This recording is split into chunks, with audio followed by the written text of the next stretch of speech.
这是公视第一台，刷落来请收看咱的新闻。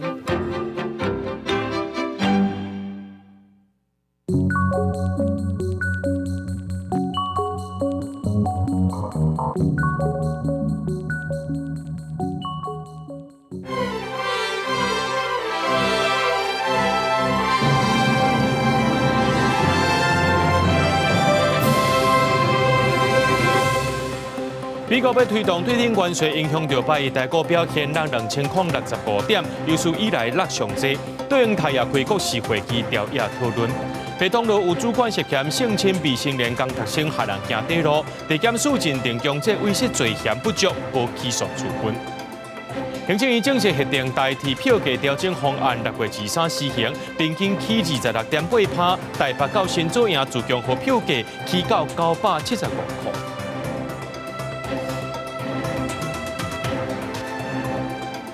各位观众朋友，大家好，欢迎收看4月7日新闻，我是嘉豪。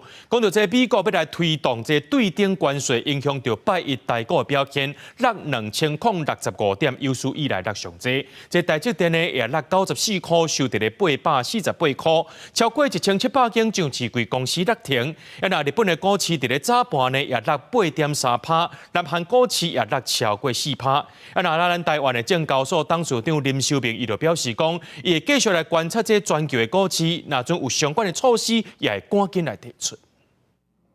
加权指数开盘一路急杀超过2000点，博幅超过9%，创史上上大博幅。宽达股、台积电也难逃股灾，开盘淡薄超过9%博停，股价博到848块。对金管会伫开盘进前，实施调整每日盘中借券卖出委托数量，加用券保证金成数稳定措施，股民有无同的看法？本来就是让它自由的公平交易，这个本来就是市场嘛。亏钱的人今天政府护盘也护不到，他会成不亏啦。分析师表示，因为初七的台股毋但是大盘落盘，各类股也拢有落盘的走势，是系统性的风险。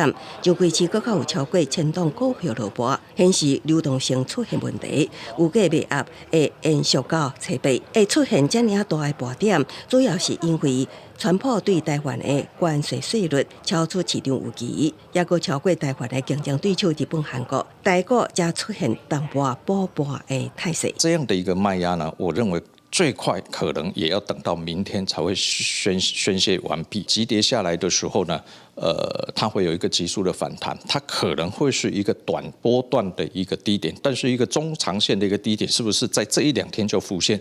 这个需要时间观察。这波关税战引起的全球股灾，毋但是美国持大损失超过6兆美金，日经期货指数开盘10分钟，波点都超过2500点。台湾交易所触发期货熔断机制，韩国综合股价指数也大波暂停卖单交易，市场关心咱国会安怎应对？我们严阵以待，那相关的措施我们都会提出及时的措施。虽然我们是以1个星期这样子的。角度来去执行我们现在的计划，但是我们每天都在密切的观察我们全球股市的一些影响。公视新闻采访报道。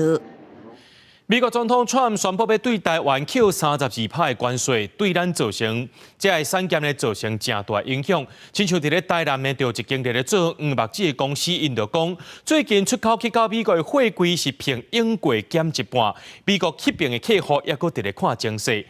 另外呢，这市台湾钓的渔民是希望政府关税谈判就要赶紧处理，惊到时会影响到产地的介绍。仓库贴好一箱搁一箱的货品，是美国客户去年12月甲台南咧做黄目子公司的订单，按照后礼拜要出货啊。业者讲本正因一摆会落2个货柜以上，这摆干那1个货柜尔，因认为美国客户嘛当咧看关税会安怎变化。针对美国对台湾要扣32%关税，业者讲虽然目前外销美国的量才占因的3%，毋过嘛是会烦恼。像这款638块的保养油，若加扣关税，就要加200块才有到本，销量恐惊嘛连带受影响。因为伊目前这地是大家咧观望，观望大家拢会惊无毋对啊。以我甲想就爱晓确实了，有扣税了，咱再来评估含美国迄边两面看要来去大家迄个吸收些物件。美国是台湾第2大外销的市场，32%关税对各行各业冲击有影大。像国内上大宗的台湾雕产区就伫台南，产量占全台45%。台湾雕协会理事长指出，近来美国迄边的生理人嘛开始咧要求较慢交货，这嘛互养殖户甲加工厂有真大压力。因认为这波关税谈判若无紧处理，产地介绍到时会崩盘。台湾雕在111跟112严重的切缓慢苗的时阵，113慢慢有回笼，114我也希望它是一切正常。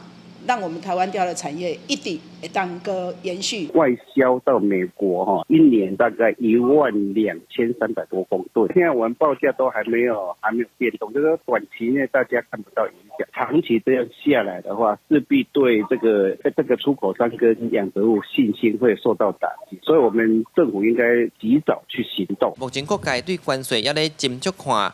企业受侪人烦恼，谈判若伤久，渔民会失去信心，唔敢放。农业局讲，未来强化亚洲甲欧洲的拓展策略，联合渔会甲加工业者，提升企业的品质甲营销，来应付这波关税变局。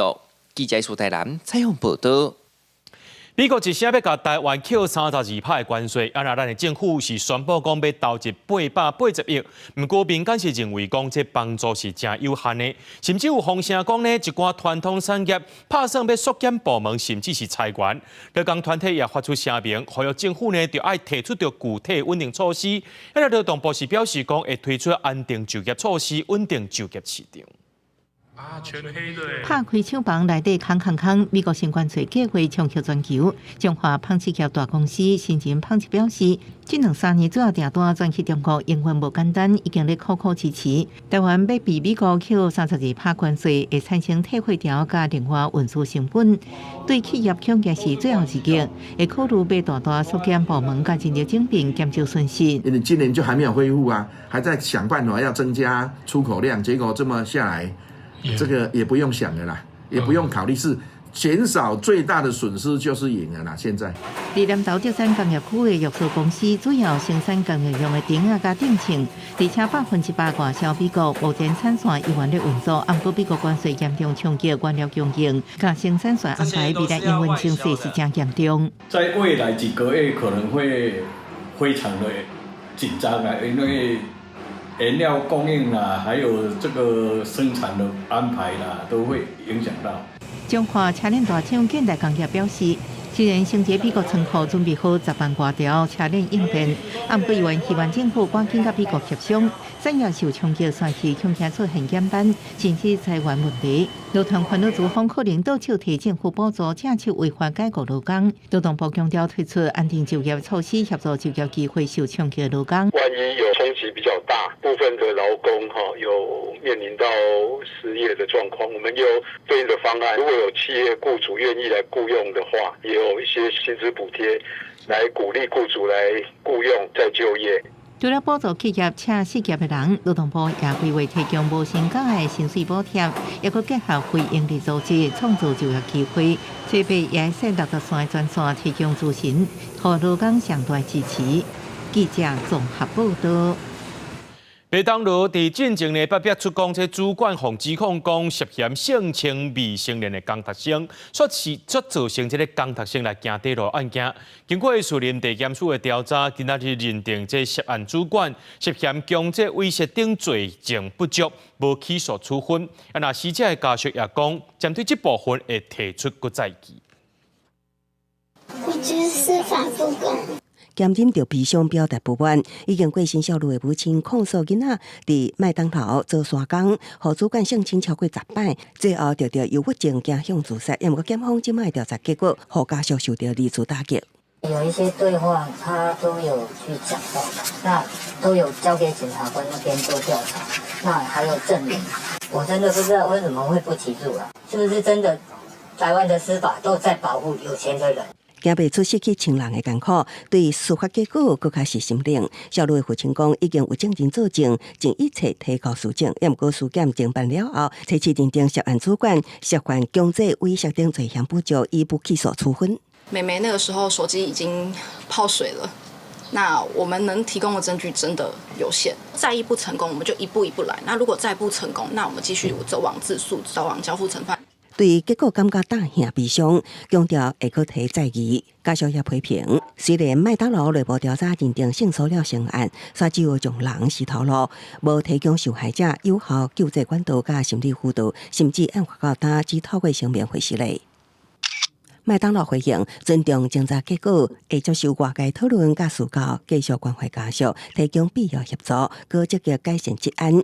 毕竟连台北市劳动局拢认定业者案发了后做的补救防治措施有欠点。调查结果认定麦当劳违反性别平等工作法第13条第2项规定成立，裁罚100万元整。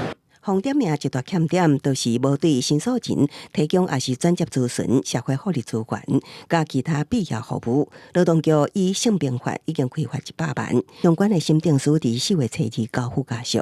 公司新闻采访报道。今仔日有家长出面指控，讲这彰化市一间私立的幼稚园呢，有一个细站的教保员虐待囡仔，上铺有4个囡仔受伤。教处调查报告是写讲，无监视器翕到，无直接证据做理由，就来去按咯。这家长是不得接受，要求县政府就要扩大调查。查某囡仔私密的所在种起来，验伤发现有着伤。另外一个查甫囡仔是尻川口扭皮，因为会痛，校公无爱惜身躯。两个囡仔家长4月初7出来指控，家己的囡仔读彰化一间私立的幼儿园，去年11月就讲尻川会痛，情绪真无稳定。去病院看，发现代志无单纯，怀疑是一个姓曾的女教保员来锁定。不过教育处调查，今年3月报告说讲无监视器画面做证，就安尼来结案。家长批评讲伤过老扯。感觉就是一小块肉被指甲抠掉的感觉。因婚医生说，这会不会是骑滑步车造成的？那医生说，因为他还有穿尿布，所以不太可能会有这样子的伤口。他会晚上会一直做噩梦，一直尖叫。甚至会一直叫着那个施暴者的名字，一直说不要不要。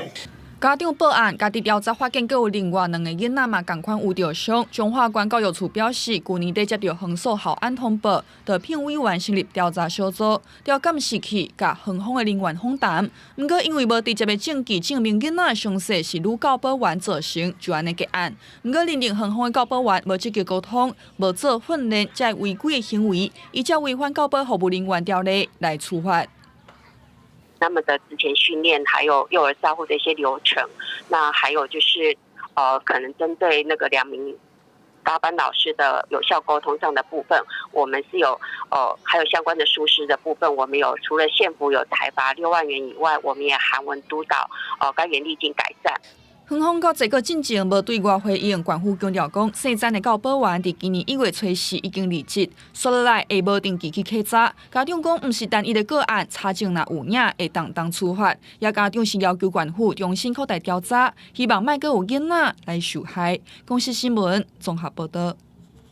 行政院正式核定台铁公司票价调整方案，按算6月23施行，平均是起26.8%。台北到新左营这自强号票价是对824起到975块。那台铁在今日的召开记者会，因讲这届票价调整呢是走愈远起愈少，希望降低影响。清明连假都要结束，台铁也负责重大部分任务。暗过7交通部处长吴胜元伫立法院交通委员会证实，行政院已经核准票价调整方案，台铁票价按算伫6月23正式起价。我们短程希望不受到影响，我们中程具有竞争力，那长程可以享优惠。所以这样一个3大原则，我们去用了递延递减的措施，让整体的报酬率是达到仅有0.36%。台铁公司把提出报酬率3到5%顶3方案送到董事会，最后在今年2月确定用合理报酬率0.36%来算合理化票价，起幅度是16.8%。调整了后票价，地铁台北到板桥区间车为15块起到12块，自强号23块起到34块。中庭台北到台中自强区是375起到501，另外台北到花莲自强区为440起到583，完成台北到新庄营自强区票价为814起到975。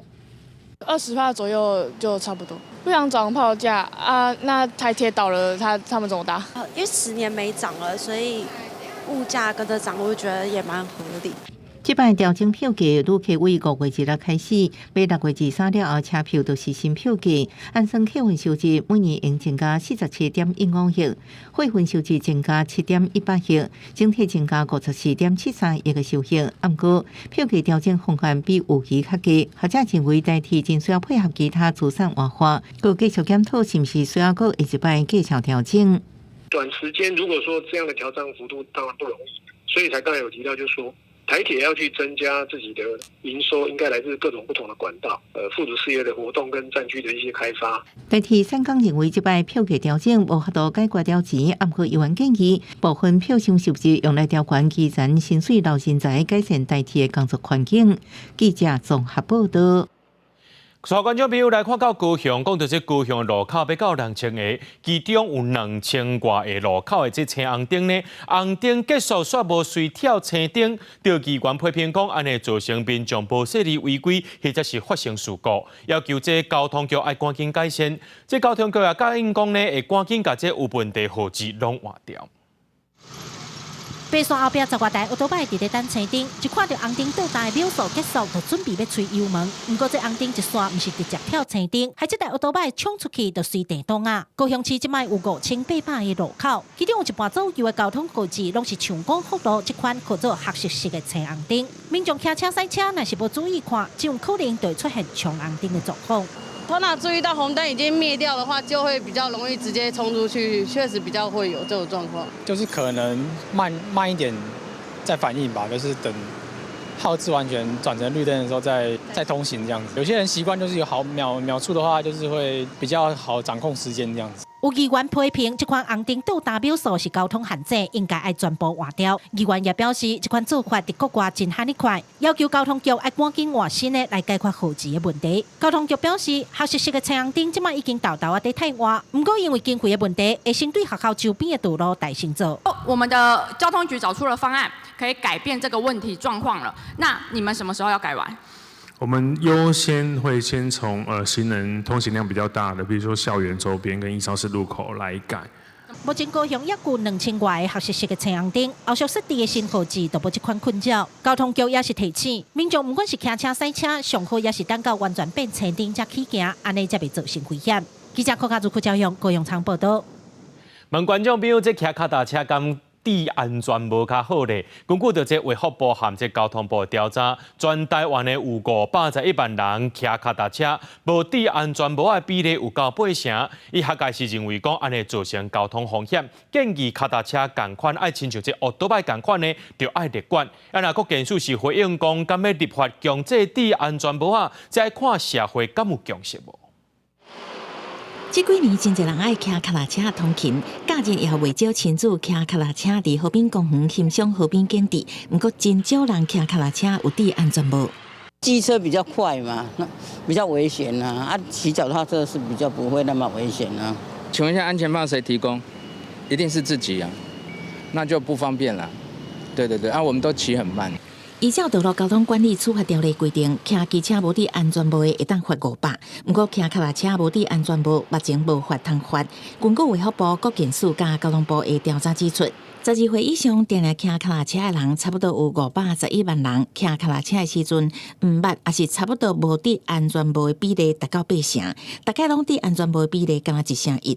有医师建议，若是骑减速脚踏车，上好爱强制戴安全帽，啊，若无若发生交通事故，头部外伤有可能会无性命，也是老病金。最常见的是那些骑竞速的脚踏车，那个很严重哦，那个头撞到，有时候脑部出血，有时候真的颈部的受伤之后就半身不遂了。之前是只要一跌倒，担心他头部受伤，但是是否要立法那都要看大家有没有共识。前卫福部长柯文哲是当年骑机车强制伫安全部推塞立法的其中一人，即马佫倡议骑脚踏车的人嘛爱纳入规范。对这代志，国健署是回应讲，骑脚踏车是对健康真好的运动，但是是毋是立法强制伫安全部，一旦开放外界来讨论，嘛爱由交通部来研究。记者综合报道。又有这狗仔出代志啊！来看这花莲秀林乡的东门村传出有狗仔攻击人，在体边将是发现讲附近有一户饲真济狗，旧年捌驾驶这厝边的猫仔，而且佫会攻击人。4月初2呢，就一个囡仔，互其中一只介像是比特犬的狗仔夹着伤。监视器画面下，当看到一个囡仔行伫大路，背后突然冲出一只乌狗攻击伊的骹腿，边仔大人赶紧冲起来阻止乌狗，才无继续。也毋过查甫囡仔红送去病院急诊，腿肚受伤，添16针。他们是想上厕所，突然冲出来，然后咬我。我那时候太黑，我还以为是这样皮这样子剥开了。好几次啦，村民都有在讲啦，因为就是有好多人就是有被咬过，然后后面他们有没有处理，他们怎么作为，我们也不太清楚，就是他们还是会放出来。那呢，附近的村民表示，这个人饲的3只狗拢真歹，其中一只也亲像是比特犬。去年这个狗就驾驶过厝边的2只猫，双方各上法院了后，虽然已经和解，也毋过饲主带狗散步，有完无甲收啊，通报动保署，亲像嘛无效。对，因为8月份就发生了，那我报案的用意就是说，不要让这个事件继续发生。那这个行政效率慢到现在，你看现在4月2号又有小朋友被咬伤了。所以我觉得很心疼啊。当时部防疫所表示，去年3月8月，驾驶猫的案，因为电院裁罚不起诉，后手会将野输的狗仔定成攻击性的狗仔立管。也毋过4月初2佫发生攻击人的事件，会随先派员去将狗仔扣留。针对肇事伤人的我们会进行予以扣留没入。另外的2只犬，我们一并会把它列为攻击型犬只，也就是要求饲主外出的时候一定要系绳牵那个戴口罩的部分才可以外出，那否则的话会处以3万到15万的罚则。因为比特犬是管制狗仔，动保署强调会启动辨识系统比对，也毋过受害厝边表示。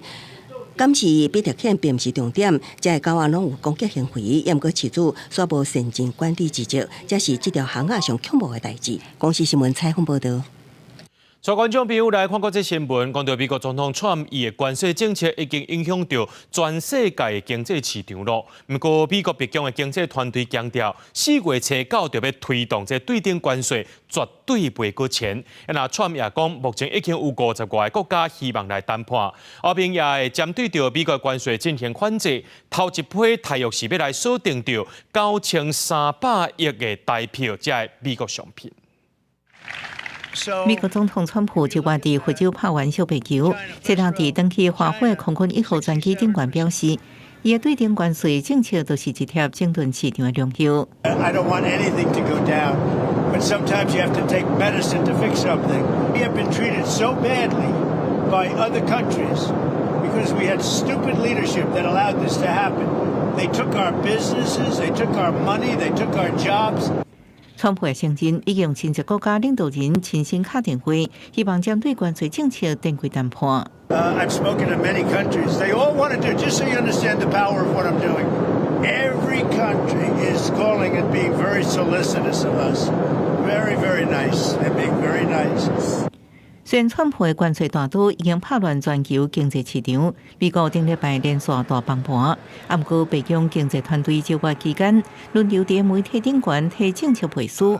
美国商务部长卢特尼克切落强调，对顶关税初9绝对会如期实施。川普不是咧讲耍笑。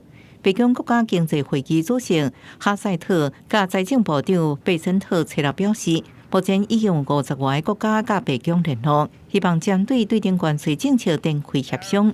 贝森特强调，川普是不是愿意协商，或者是关税政策是不是永久的性质，拢是由川普家己来决定。Well, I think that's going to be a decision for President Trump, but I can tell you that as only he can do at this moment, he's created maximum leverage for himself. 川普对以色列加扣17%关税。总理纳坦雅胡初次要去北京，正做这摆关税乱局当中第一位甲川普面对面协商国家领导人。另外，欧盟已经宣布已对美国商品推出报复的措施，总共高达280亿美金，差不多是9300亿的代票。第一波锁定美国肉品、谷物、葡萄酒、木材甲衫。另外，手龙糖、起线、速定器甲卫生纸等日用品，按算4月初到表决，除非15个成员国反对，若通过，按算4月15会生效。1个月了后，还有连续反击的措施。西班牙政府也已经宣布差不多5100亿代票来应应美国关税带来冲击。公司新闻警员庆评语。Trump 的对顶关税出来了后，就美国大富豪伫网络顶头建议民众爱趁物件起价进前赶紧囤货，甲一挂的日常消耗品拢先买起来。另外，也有专家是认为讲，亚洲各国来比呢，这印度的税率较低，而且人工也较俗，才有可能会吸引这企业去到印度市场。一粒由来爱2.49美金，差不多代票82块；一磅差不多0.45公斤的青葡萄爱3.49美金，差不多代票116块。美国超市有世界各地来的新鲜蔬果。川普的对顶关税公布了后，全球市场拢影响。美国超市的农产品也是各项日用品，即嘛是这个介绍，不过未来无一定，恐惊会转予消费者。美国1万好野人库班伊伫社区媒体建议民众应该伫物价起价进前赶紧囤货。对库班伊的呼吁，供应链学者认为，虽然伊的烦恼是合理的，啊，毋过惊起价大量购买，会使通货膨胀更加恶化，造成供应链欠缺，致使生产袂赴，而且未来情势不明，消费者应该谨慎使用各种资源。Economists also say the effects of these tariffs won't be felt equally. Lower-income households spend more of their income on goods rather than services and have less savings to draw upon. 川普的对顶关税是指美国对其他进口国扣因对美国同款的税率，来确保双方的商品拢会当公平竞争。像讲对中国征收30%的关税，对孟加拉是37%，对印度是26%。印度经济专家分析，搁较悬的关税对印度来讲有好有歹，虽然会影响当地企业，不过若是甲亚洲各国相比拼，印度税率有较俗，而且受到冲突的大部分是真需要劳力型的产品。跨国企业可能是看到印度人工较俗这点，大量甲工厂刷来印度。The global value chains will restructure because of this country-level uneven tariffs. And many of the goods like electronics, machinery, labor-intensive goods like textiles and garments, which were being produced in China, Vietnam competitively. Now, because of the high labor content in these goods, some of the global manufacturers may find relocating to India very attractive. 东南亚的大灾区越南会予美国扣40%来关税，因为越南对美国商品的进口税率达到90%。川普伫社区替大文表示，伊甲越强总书记苏林伫有成效的通话表示，越南愿意甲美国进口税率降到0，也建议美方对越南也当扣同款的税率。公司新闻新闻部编译。有真侪厝头家呢，无要甲这厝税互有市场物的厝卡。不过，伫咧澳洲的首都坎培拉，当咧推出税厝权益保障。唔拿呢禁止这厝头家袂当拒绝有市场物的厝卡，而且这起厝税也无遐简单。这卖厝中人表示讲，愈来愈侪人想要甲这厝卖掉啊。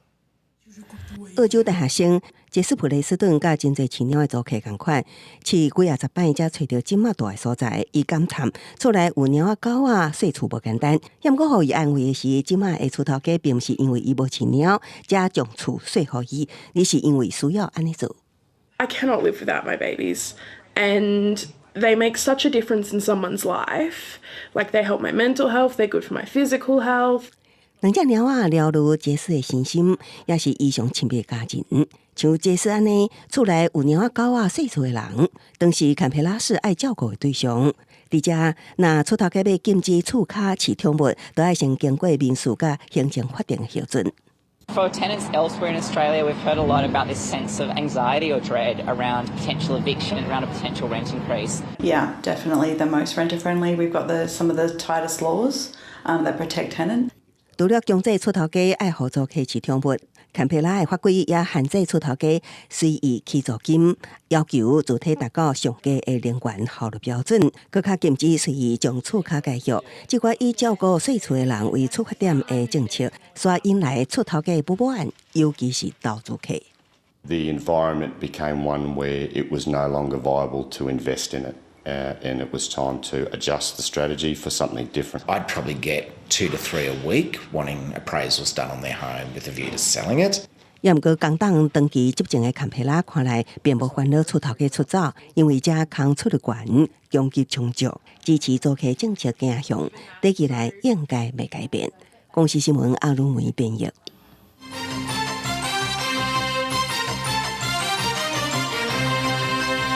为了要应对美国对顶关税问题，行政院长杜英泰在今下晡邀请调下来行政院讨论对策。会后，民众党团就表示，杜英泰已经答应会去到立法院专案报告。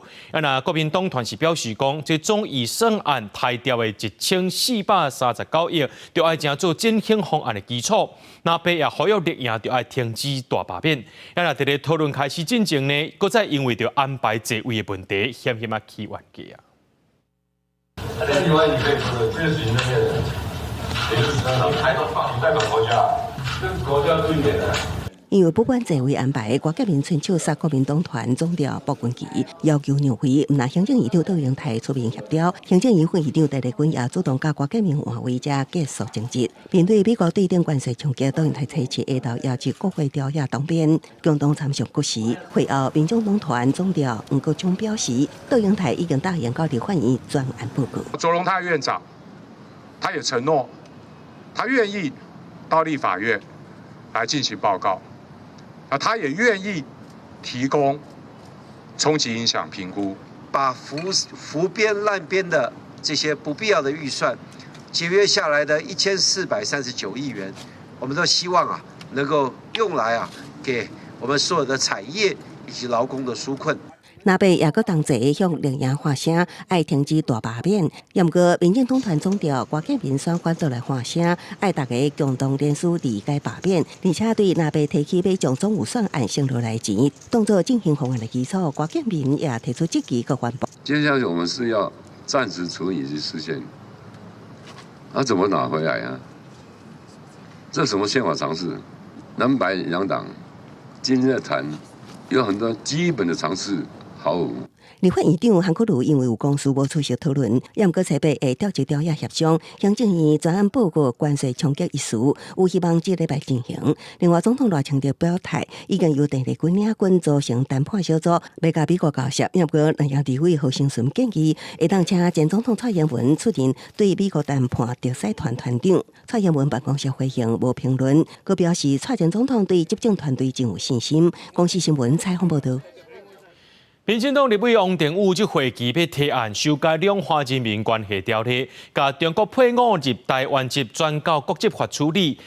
伫咧定居台湾设户口了后呢，若准备申请台湾的身份证，就要放弃本地国籍。那进前乌溪学院就捌呼吁讲，爱甲这中国配偶入国籍对6年改做8年，就那样立委是认为讲无应该安尼甲因歧视。包括爷爷等中配鼓励武统叫伊限期离境，也互中配得到咱国身份证资格引起讨论。较早国民党立委柯武正捌提案，比较其他外配，甲中配年限为6年缩短为4年。民进党立委王定宇等人按算提案，修改两岸人民关系条例，甲中配用国籍法必须放弃原国籍，强调归属台湾的忠诚。内政部讲是当参考的方向。如果透过在立法院里面各个不同的党团能够有共识的话，那我们会遵照每个党团所得到的共识来处理。在台湾生根，然后他在台湾的付出，跟他爱台湾那个土地，跟放弃这个国籍，是我个人觉得没有很大的影响。我们还要再请假，或者是我们还要去跟家庭安排，我们还要跟公司协调，我们还要出国回去一趟，应该是不支持放弃国籍啦。王连峰认为修法的增加行政程序，才有即马两岸人民关系条例规定，中配得到中华民国身份证，爱成移亲居留满4年，合法居留连续2年，先撤销原户籍才会使申请，前后爱6年。其他外配是照国籍法摕到身份证上少4年，上长8年，失去原属国籍。民团乌咸学院进前捌呼吁中配入籍的年限由6年改做8年，也伫另外内部引起讨论。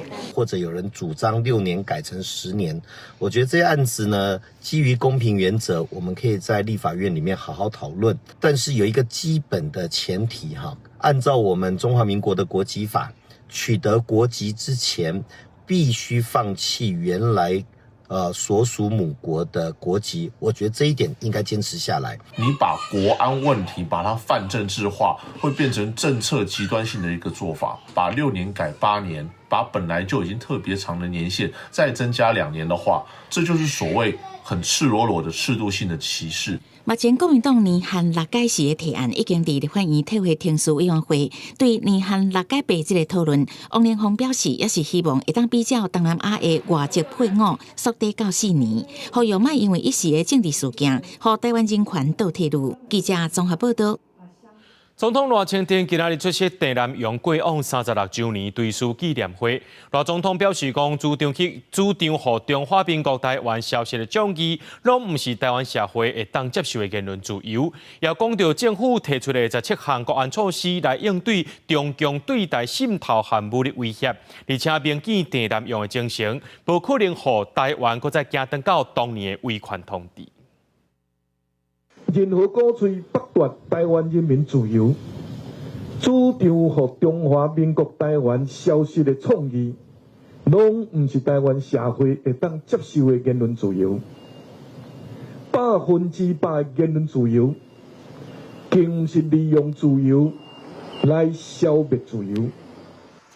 赖清德伫咧郑南榕追思会致辞，强调台湾坚持民主、自由、人权，而且也讲到中国的侵扰，尤其是2014年强谍案起诉64个，这执政党党工和在野党，甚至是各行各业，拢有互这中共买收的对象，危害台湾的民主自由的宪政体制，也批评中国军演威胁台湾，挑战着国际秩序和破坏现状，已经引起着国际的批评啊。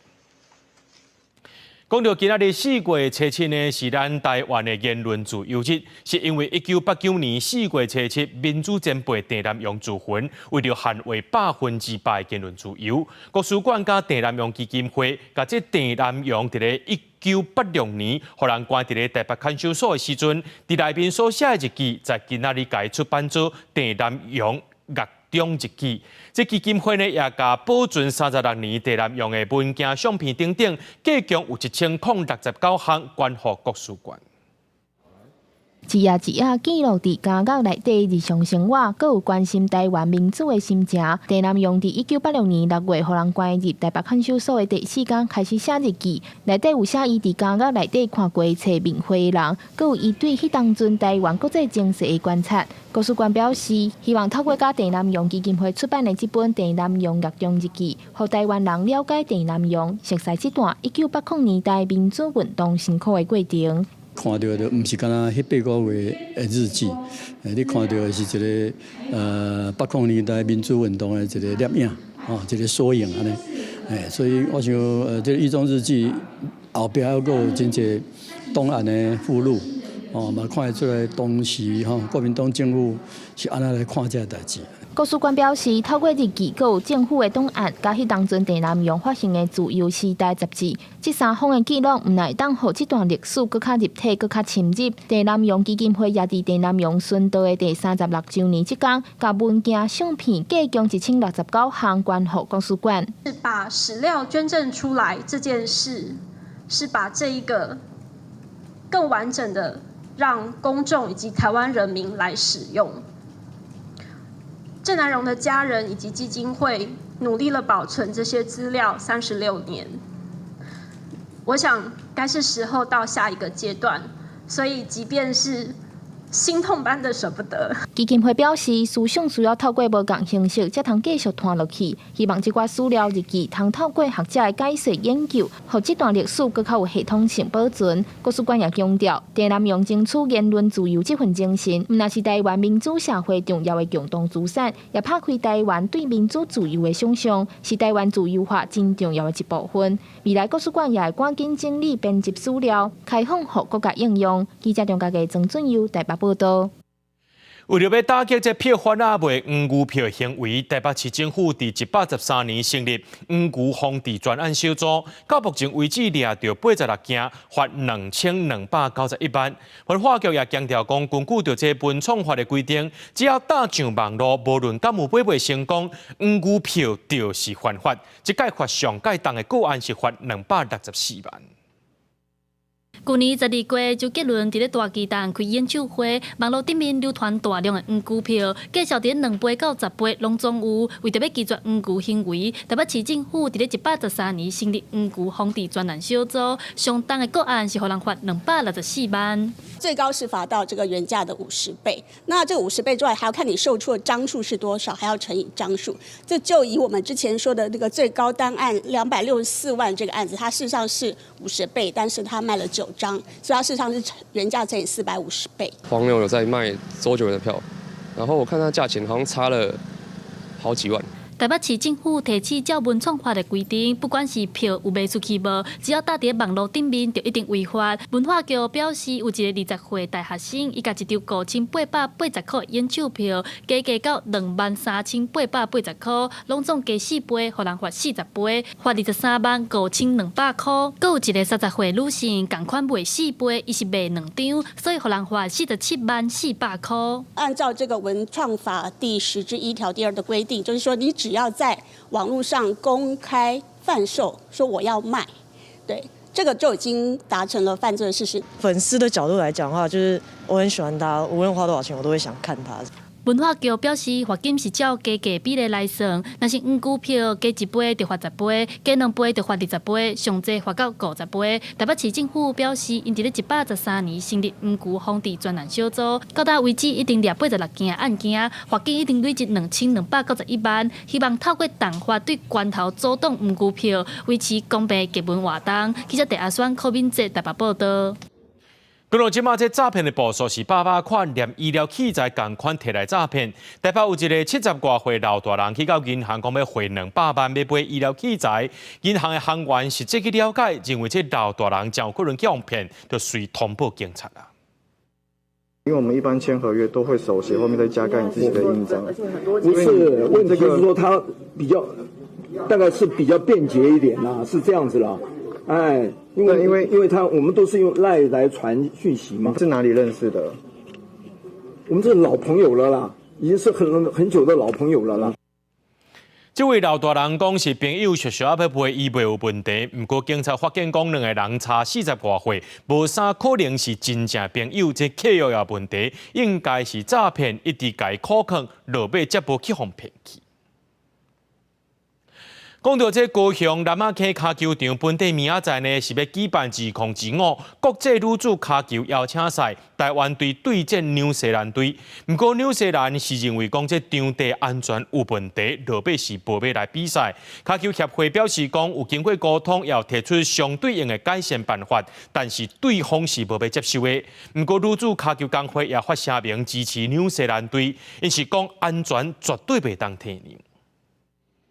领头出现一块宝贵草地，中华女子骹球队和纽西兰的国际邀请赛，本地车杯要伫咧高雄南仔溪骹球场举办，却因为纽西兰队勘察场地了后，认为无够安全，决定无要参加。草皮是我们都有一直在这么做，然后我也有看到他们人，我只能这样子讲，怎么样我也不知道。2022年11月启用高雄南仔溪骹球场，工作人员表示，草场拢有定期的整理。不过骹球协会真正的秘书长表示，球场的平整度和草啊砍无够密，真有可能是过度使用也未恢复，认为是骹球协会过失。你2月份就知道要办比赛，这中间其实你在对场地的养护要求上，其实足协是有这部分的专业跟责任在的。他一直到3月下旬都还让男足在上面练球，场地被破坏以后，他又没有要求场地的管理单位去做符合国际赛规格的保养。真无简单，伫国内举办友谊赛，却因为场地安全纪录来取消，引起外界质疑。事实上，国内符合国际比赛标准场地，敢若国家体育场、台北电竞场。不过，这两个场地同工早起已经有活动，脚球协会才去直接由民间业者营运的南马坑脚球场。男子足球场目前委由博文健康公司营运管理。 平时即举办多场台湾少年足球指标赛事，对于本次赛事也给予最大的支持，配合足协进行场地改善。中华脚球协会强调，和纽西兰队场地单位勘查几落届也提出顶铺草场等建议，场地单位也伫咧清明年假赶紧甲做起来。不过纽西兰队评估了后，也是决定无要参加，有买票民众也拢会退票。公司新闻综合报道。 有工程业者伫高雄基产的案场，也被施工，这设备拢去互偷摕了啊！业者找五报案的时阵，警方说用负责人无到现场，无要受理报案，想袂到当天暗时搁再调查偷。报案了后呢，所长甲伊暗示讲，可能会掠袂到人，袂出是要食案共款。最后业者呢是家己想办法掠到死的贼仔。目前基层分局已经在咧调查，若阵这警察有威胁的部分，因讲也会照规定处理。 来到派出所做笔录，所方要求爱伫外口等，加上进前通报案场互偷摕，包括警员拒绝受理，业者真生气。台南某工程业者位伫高雄基山区这个案场，顶礼拜六互偷摕走阿伯施工挖20万电缆线电设备，业者报警的是派出所值班警员，说讲毋是负责任无度受理。过段工之时啊，有更较侪设备互偷摕，损失花100万，搁一处报案虽然受理，说何所长暗时案件真歹破案，互业者决定自力救济掠嫌犯。用刘邦友命案加这个陈水扁枪击案。 到目前拢未侦破的情形下，来阮暗示，互阮感觉讲，阮的案件是毋是伤小，无法度来破案。基山分局表示，受理报案了后，组成专案小组已经掠到6名嫌犯，也找到风头体的电线顶插蜡物243公斤，互工程业者指控假案，所长也出面澄清是误会。有些话去让造成当事人不舒服，我们是希望业者能够。 提供相当的监视器，并做适当的改善，以利于我们后续警方侦办窃盗案件。中华现场嫌犯犯案的机车乱倒伫路上，当地里长讲，案场附近也捌有人偷倒事业废弃物，只要通报警方拢会受理。提警所做公称，可能是双方有误会。也毋过分局强调，警员第一时间无先受理报案，应对人事不当的部分，而且督察系统调查，有违是依规定基础。公司新闻采访报道。 台南市第一分局有警察徛名指控分局长，讲接受议员的拜托，二月时阵呢有一个民众车祸，民众认为边仔违规停车车主共款爱做笔录，不过警方是讲唔免。这个民众来向机关申请，落尾这个警察呢也放记申界。分局是强调讲，虽然有接到机关替民众申请，主要是内部检讨认为违停也爱得做是当事人，佮再加上这个警察呢对民众的态度不好，才该记申界。这边是什么？红线。这边是什么？路边边线。如果没有所有的车都可以随意停在这里。 那我要红线干嘛？台南市议员陈黄宇展示肇事机车车主的行车记录器，影片当中机车头前的乌色车辆反行伫咧红线边仔，倒边的车辆靠近边线，女骑士驶过汽车，但是有人靠近开车门。 后头摆弄到路边的车辆，事故发生了后，第一时间女骑士甲家属要求边仔这台车辆爱写入笔录，而且列做当事人，互处理的环境拒绝。后续环境封记一支新界，旧名甲网红指控是因为台南市议员来关税，才会互环境封处罚。他只要陈述的是有可能有因果关系，麻烦将笔录写上去。 不完红指控关税议员召开记者会澄清，交通大队即是表示，处理事故的时阵，相关规范拢有讲应该甲双方当事人有利的证据拢写入去。第一时间嘛，请环境爱补充，毋过互拒绝。分局表示，环境封记新界是因为对民众严肃不当，会会议员关税来施压。他拒绝把列入当事人的部分，然后另外在做第二次笔录的时候，因为言辞不当，然后我们查处后才会。 合并来跟他做申诫的处分。交通事故它是一案牵涉多位当事人，所以这更不可能会让议员有关说的条件。其他员警讲，有当时有民代关心民众违规防开单的状况，毋过车祸事故较少，因为事故牵涉较侪人随时互检视，较无可能有即个关系的状况。公司新闻王刘婷丹现坤台南报道。今仔日是台北市推动学生囡仔啉牛奶的头一天，只要摕这台北市的学生证呢，就会当去到通路领豆奶或者是牛奶。这学生和家长也拢讲，安尼先做变甲真方便。姐，我要换牛奶。国校的学生趁台北市新生啉青奶政策实施的第一天，欢喜来到超商外免试的豆奶、牛奶。目前这个政策，敢若台北市的学生会当使用，只要摕到数位学生证，也是幼儿数位卡证，每礼拜拢会当领一届的豆奶，也是牛奶。台北市政府提起，国校啊是4月初7、8、1开始实施，幼稚园是后礼拜4月14开始实施。上完课又要再去安亲班，然后又要提一大袋的东西，可能就比较没有那么好。便利商店的话，可能比较轻便，然后也比较方便。义美有推出一些就是那种没有乳糖的，比较不会让小朋友拉肚子啊这种，就变成说它的选择变多。比起学校单一品牌的保酒乳，我觉得现在这样的政策是比较好的。台北市政府表示，目前配合的超商是全台6大通路，包括4间超商，各有专联、美联社，而且全台湾的门市拢会当领，并无限制领的管区。学童或者是家长，那可以到全台4300间任意间的全家便利商店选取想要兑换的商品，那凭着学生证来去做兑换。台北市政府表示，这个政策伫咧歇寒歇热会暂停，而且嘛提醒学生甲家长一定要照礼拜去领，时间过无领就袂当补领。台北市政府希望透过国内的通路合作，解决进前青奶保存运送的问题，也确保学生囡仔营养和健康。记者陈阿选、柯敏哲台北报道。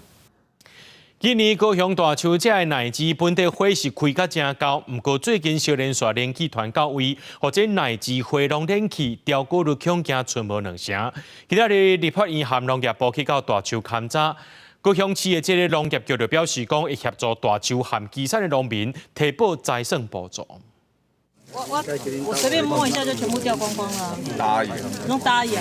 立法会甲来会勘的官员，手比树顶的奶枝花，大把花拢像安尼打打连连，轻轻啊摸到就随手去落落来。顶个月原地农民拢叫是讲，今年花开遮水，会当有好收成。想袂到天公伯也无配合，天气黏伊寒黏伊热，第一棒保花人花落摆，农民预估今年的玉荷包受损将近8成。开花率100%，逐档开。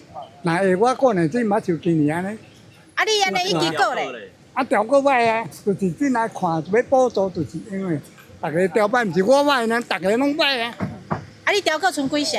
他了2成外啊。无花咧开的时阵，拄啊好拄着低温，佮拄着雨水，还会造成讲今年安尼看起来普遍就是花介济，调过介少。高雄奶汁的栽种面积有3000多公顷，其中玉荷包有2000多公顷。农民讲，伊的玉荷包有3甲外地，今年可能收无到2成，损失偌济也无法度估计。不过无带肥料、人工在内，干那成本都要560万。高雄市农业局强调，目前了解的受损状况，普遍拢有达到补助标准，会赶紧协助农民申请补助。先来看，咱种主要送货是大树，啊，甲咱这个基山家，现主是看是用损害，有可能到一定的程度啦。但是这个部分我们还正式会勘的程序完成之后、完备之后，我们会尽快来处理，赶快报到部里面去做公告。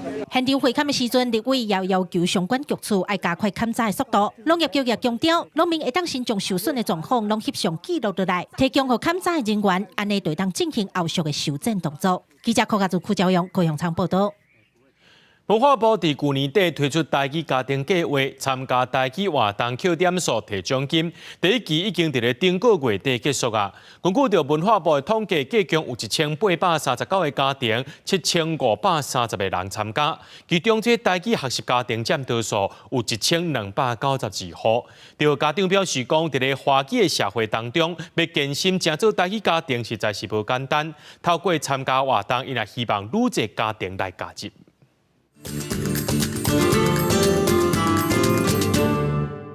过道的新北市天气淡薄仔小热，有一阵亲子美伫公园的树影下骹唱台语歌谣。因是在地母语共学团，逐礼拜拢会举办聚会，互囡仔有台语伴。这个团体有一个新加入的妈妈吴焕婷，这是伊第3摆带家己一岁外囡仔来共学团，伊本身也伫今年初申请加做台语学习家庭。自细汉伊即马啥物拢毋知影的时阵，就互伊讲台语，想讲安尼伊以后去外口，若是讲华语嘛无要紧，但是伊至少爱伫咧厝诶，甲咱爸爸妈妈是甲伊诶阿祖讲话，拢爱会当讲，会当沟通安尼。吴焕婷希望透过台语学习家庭计划，为囡仔细汉就营造台语环境，伫厝内通规家伙仔拢讲台语，成做一个台语家庭。不过台语学习家庭的类型也真多元，亲像李明山厝内只有伊，甲要2岁的囡仔在会晓讲台语，因翁只会晓华语。李明山也有去申请台语学习家庭计划，不过成员只有伊甲囡仔。其实我平常和亲戚朋友较无在讲台语，拢是讲华语。对，平常伫厝里和阮翁和因爸爸其实嘛是讲华语。文化部伫去年底推出母语家庭计划，参加活动摕点数就会当换奖励金。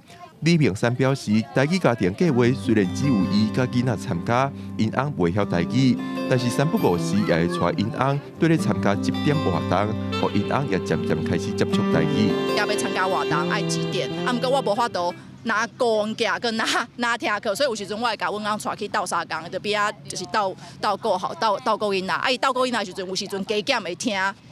伊减毋听，所以即马就是讲，虽然讲伊袂晓讲台语，毋对伊会加减配合。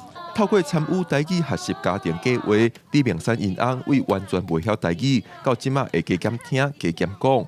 吴焕婷也讲，这个计划互伊知影愈侪通上台语课、找台语伴的所在，对家己执行台语家庭来讲是真有帮助。记者郭碧君、林玉凯新北报道。各位观众朋友，做伙来看明仔载天气。